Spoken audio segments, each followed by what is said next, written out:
Tonight we're reviewing Flash, Season 3, Episode 7, titled Killer Frost.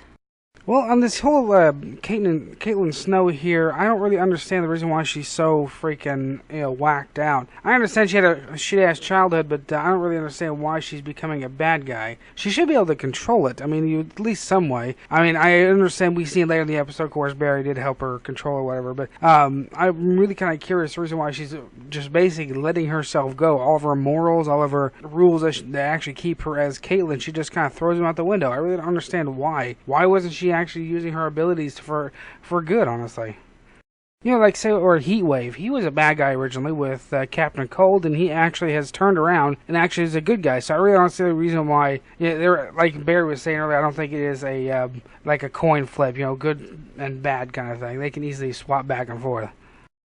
I have some thoughts on Caitlin and Killer Frost. I really think that the reason why we see her as bad right now is because she doesn't understand what's happening to her and she doesn't understand how to stop it. And all she can think about is the fact that she's going to turn into this Killer Frost, but she doesn't realize that, just like you said and Barry said, it's not just black and white, 50-50 shot whether they're good or bad. There's good and bad in everything that happens. And we do see her snap out of it. I mean, Barry helps her snap out of it by telling her to kill him and she can't, because there's still a person underneath that Killer Frost. There's still Caitlin there. So she's able to snap out of it and then puts the little handcuff things that Cisco built back on, and that helps her control it until, maybe later on she'll learn how to control it and learn when she needs to use her powers and when not. I mean, this is so new for her. She didn't expect to be this way.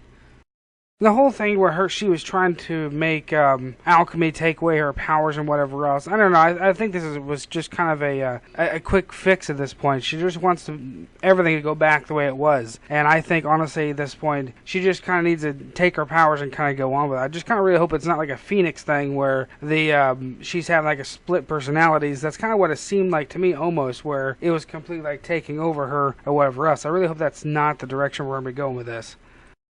So we also see in this episode that Wally does end up getting his speed basically from alchemy. He's in this little cocoon, and honestly that's why Barry needs to snap Caitlin out of everything, because they need help with Wally, because of course Joe, being a father, wants to rescue him out of the cocoon, and they need Caitlin's help, because once they rescue him, he's just sitting there vibrating back and forth really, really fast, because his mind and his body are on two different speeds. So I'm really glad that Barry was able to get Caitlin out, and I'm glad that she was able to help them create some type of a medicine or serum or antidote or whatever it was to get Wally to be able to still use his speed, but use it like he's supposed to, I guess, and not just be vibrating all the time.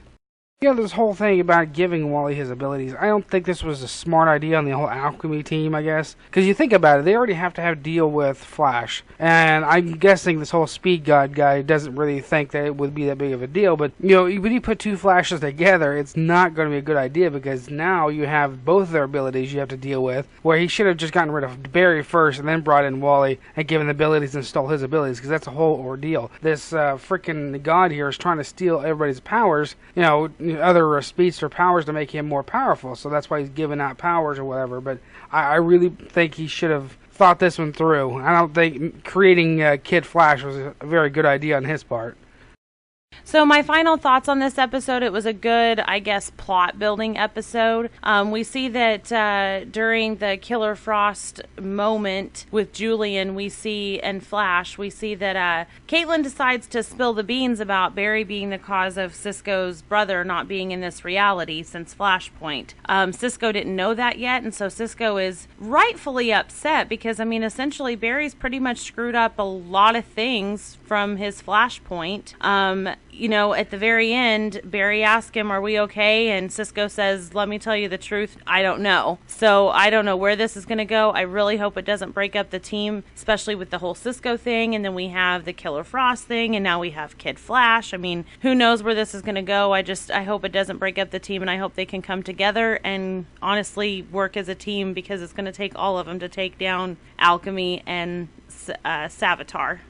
Alright guys, I'm going to go to my final thoughts as well. I mean, this was a great episode, Julian as the alchemist, and the way the conversation back and forth with the Savitar guy, it really sounded like there was multiple alchemists, because he was talking about coming back and work for him, but he was already working with you in the building, and it can't be that long ago that this whole thing with Wally, went down, so I really don't understand that whole conversation. Now, my question though, of course, back in the whole Flashpoint idea, is that why did the Legends allow this to happen in the first place? Because they are always watching the timelines and whatever else for, screw-ups, and they are in the same Earth, so I don't understand why their little seismograph machine there didn't register when Barry fucked up the realities. Of course, because they're not even in the same, so when they go back, their whole Earth is fucked up for them too, because they're in the same boat as Barry is, because they're in that null void thing, whatever. But I think it's going to be quite interesting when they do get back and see really what he has screwed up for them as well. So, well guys, if you like this, hit those like button, hit the subscribe button, leave those comments and theories, and I'll catch you guys next time.